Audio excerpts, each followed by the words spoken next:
আসসালামু আলাইকুম কবুতর প্রেমী ভাই ও বন্ধুগণ। আজকে আমি আমার কবুতরগুলোকে ছোটোখাটো একটা পাল্লা দিব আর কি।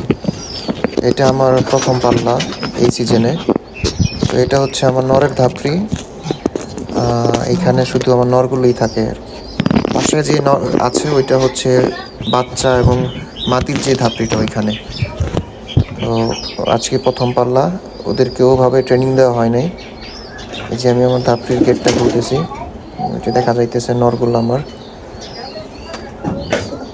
এদেরকে আসলে ওভাবে ট্রেনিং দেওয়া হয় নাই কিভাবে পাল্লা করতে হয়। প্রথমত ছোটোখাটো একটা পাল্লা করা হবে ওদেরকে। আসলে ওদেরকে আর কি একটা খাঁচার মধ্যে রাখার পর ওদের অনুভূতি মানে বোঝাতে হবে যে আমি ওদেরকে পাল্লায় নিয়ে বের হইতেছি, এরকমটা। আসলে ওরা কখনো খাঁচার মধ্যে অভ্যস্ত না।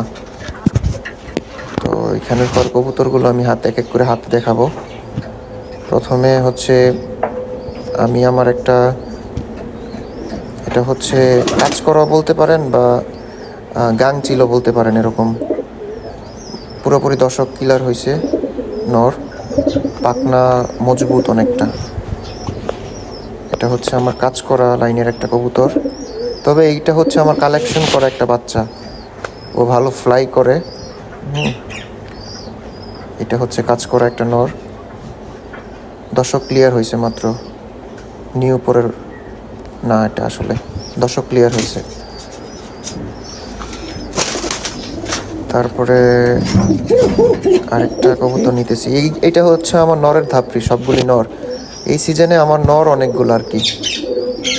তারপরে এটা হচ্ছে যে একটা খয়রা গলা লাইনের, এটাও আমার একটা কালেকশন করা। এটা কানির পর আছে অল্প, যদিও আমরা লং ডিস্টেন্সে পাল্লা দিব না, শর্ট ডিস্টেন্সে আর কি। তো কানির পর আছে, অবশ্য কানির পর থাকলে পাল্লা দেওয়া যায় না, কারণ কানির পরটা উঠতে গেলে কবুতরের পাখে অনেক ব্যথা হয়।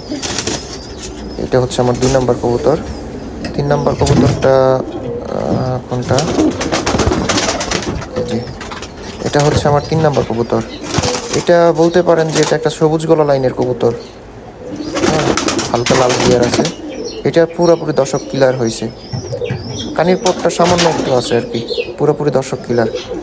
আমার কবুতরগুলোর মাশাল্লাহ পাখনাগুলো মজবুত এবং শরীরে প্রচণ্ড শক্তি। আশা করি এদেরকে নিয়ে আসলে আমি আশাবাদী যে এদেরকে দিয়ে কিছু একটা করা যাবে। এটা হচ্ছে আমার সবুজ গলা লাইনের একটা কবুতর। এটাও আমার কালেকশন করা, হাট থেকে কালেকশন করা একটা বাচ্চা। এটা হচ্ছে 3 নম্বর কবুতর।